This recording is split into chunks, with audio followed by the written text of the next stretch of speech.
Bismillahirrahmanirrahim. Assalamualaikum warahmatullahi wabarakatuh. Hari ini kita akan coba bahas isu-isu nasional yang lagi viral di media sosial berkaitan dengan putusan Mahkamah Konstitusi soal pemilu dipisah. Ini ada satu tema menarik disediakan oleh merdeka.com dengan judul Putusan MK soal pemilu dipisah bikin runyam, tak ada aturan DPRD sementara. Nah, ini lagi Golkar tanggapi putusan MK pemilu pilkada digelar terpisah.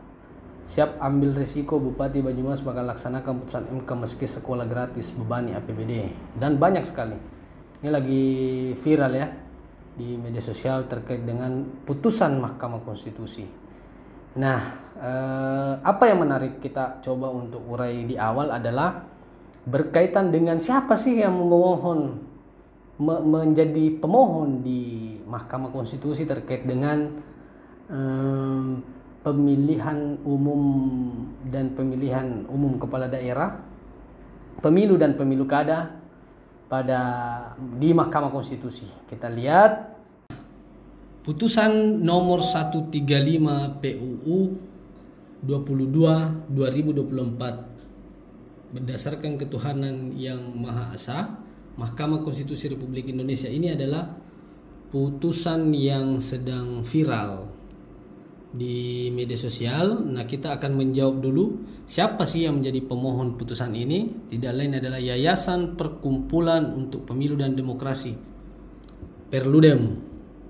Nah, Perludem ini adalah salah satu lembaga atau organisasi pemerhati pemilu yang banyak memberikan sorotan dan masukan terhadap penyelenggaraan pemilihan umum dan pemilihan kepala daerah. Kita akan mencoba untuk menggarisbawahi bahwa yang mengajukan gugatan ini adalah Perludem, Yayasan Perkumpulan Pemilu dan Demokrasi, atas nama Ketua Pengurus Yayasan Hoirunisa Nur Agustiati dan Irma Lidarti.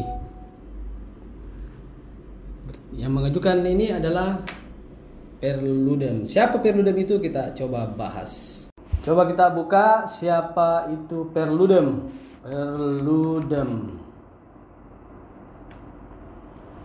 Perludem adalah, coba kita lihat apa ininya. Beranda. Ya, ini dia. Ini websitenya Perludem, kita langsung buka. Perkumpulan untuk Pemilu dan Demokrasi, Perludem. Ini banyak berita-beritanya.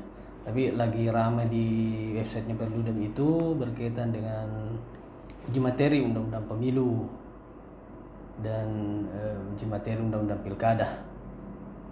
Coba kita lihat citra diri. Perludem didirikan oleh sekumpulan warga biasa yang percaya bahwa pemilu harus menghasilkan pemerintah yang benar-benar mewakili rakyat. Karena ini Perludem mengedukasi pemilih, memantau pelaksanaan pemilu, dan mendorong kebijakan demi pemilu jujur dan adil.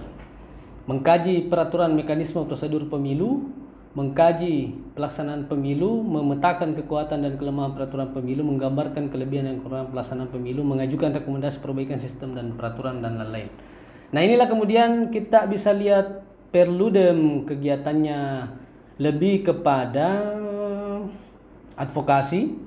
Kemudian substansi advokasinya memiliki beragam bargain akademik yang kuat, namun secara umum kegiatan Perludem yaitu bermacam, ada pengkajian, pelatihan, pemantauan. Jadi Perludem ini bisa kita simpulkan dia adalah pemerhati pemilu, organisasi pemerhati pemilu yang banyak memberikan masukan terhadap negara untuk memajukan demokrasi di Indonesia.